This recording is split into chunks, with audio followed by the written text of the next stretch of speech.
Okay, so you've got your instrument ready, your DAW open, and you're ready to start a brand new song. You're trying to come up with some fresh new ideas when nothing. Oftentimes, as artists, we can find ourselves stuck when trying to come up with new ideas for songs. And this could be really overwhelming too, especially if you're trying to come up with lots of songs for an upcoming EP or album that has a deadline.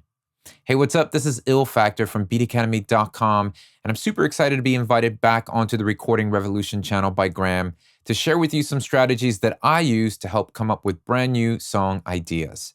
Now, oftentimes when I find myself staring at a blank canvas and I don't know where to begin, I'll start by just listening to new music. Now, I know what you're thinking.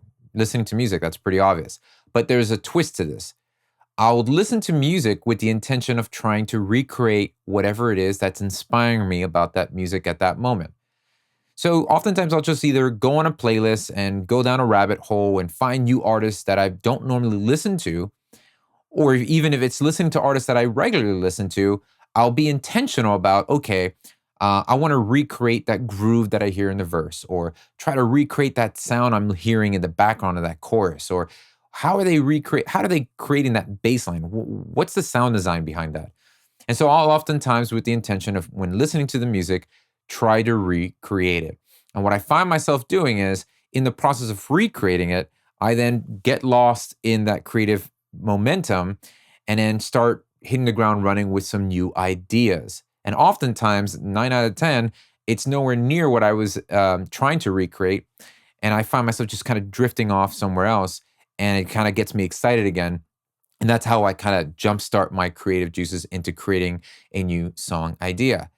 So, yes, listening to music can be really inspiring, but oftentimes you have to staple a purpose or an intention behind that. So, if you're finding yourself struggling with, I don't even know where to begin, just listen to music that inspires you.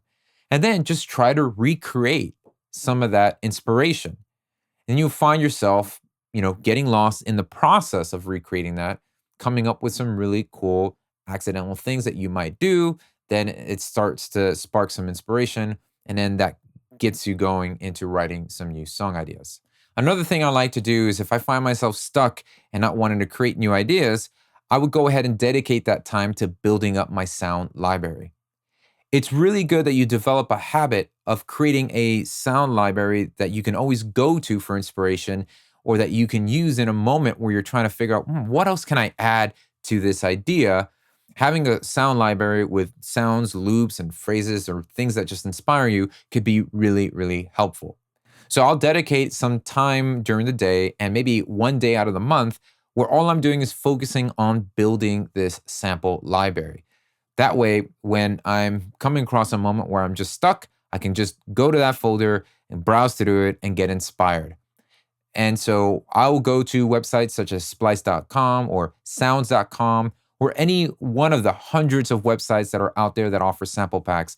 And even in that process, I might come across a sound that'll inspire me and help me to hit the ground running with a fresh new idea. But here, I'll demonstrate kind of how I have it organized and categorized. In my DAW, this is Ableton Live. In my browser window, I have a bunch of bookmarks. These are called places. And these are just bookmarked folders on my hard drive that I would always go to when I need a specific type of sound. So if I want to get like some cool drum loops that were in a warehouse, I'll go to that specific folder. And then even while browsing through those sounds, I can right click and just categorize them. Hey, these would be good for any hip hop type of drums that I might want to be creating. And that way I know that anything with a red dot or that's highlighted in red will go to my category up here in this specific browser. And I can always just immediately just go to that category to find sounds that I want to use for that particular genre. You might have your own way of splitting and categorizing them, but the intention here is that you are putting aside sounds that you can always then go to in moments where you feel stuck, that then could help you get inspired to keep moving. Now, I don't know if you're like me, but oftentimes my hands will just usually gravitate towards the same chord progressions when I approach my MIDI controller.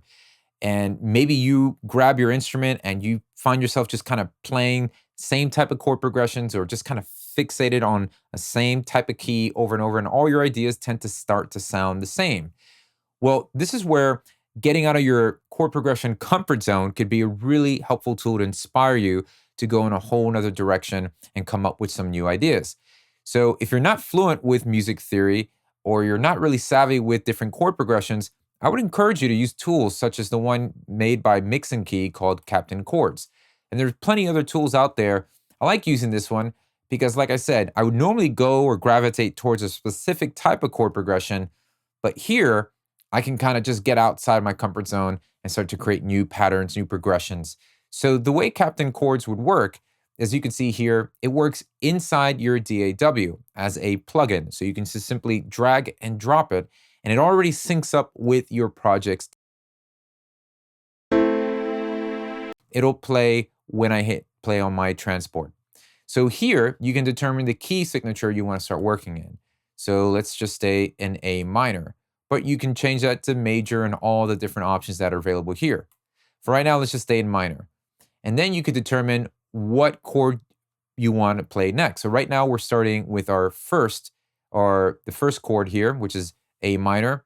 Then you can hit the plus sign and then change that chord. Let's say we go from a 1 to a 4, and it'll give you that chord there, and then hit the plus sign and say, let's say we go to a 5, and then go back to a 3 or 3, and then just use that as our progression.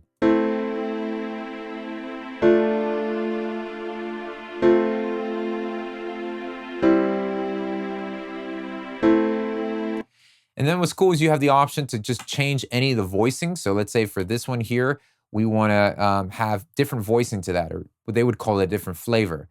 So you can add a 7th on there, or you can change the inversions here. So let's say first inversion, and see what that sounds like. You can also just change the overall rhythm. I don't want that chord happening for that long, so we'll just do that as maybe a passing chord into the next section.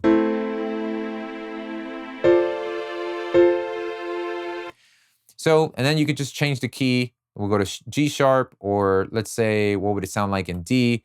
Or let's go from minor to major and see what that does. All these things are great tools to use to help inspire you and come up with just a new way of looking at your chord progressions. What's great about using this, as you can see, they have it, already sectioned off into a verse, pre-chorus, and a chorus idea. So you can even start to map out different chord progressions for different sections of an arrangement. Then you can also just click and drag this into your DAW so that now you can use this and trigger any third-party instrument or native instrument that you might have in your DAW.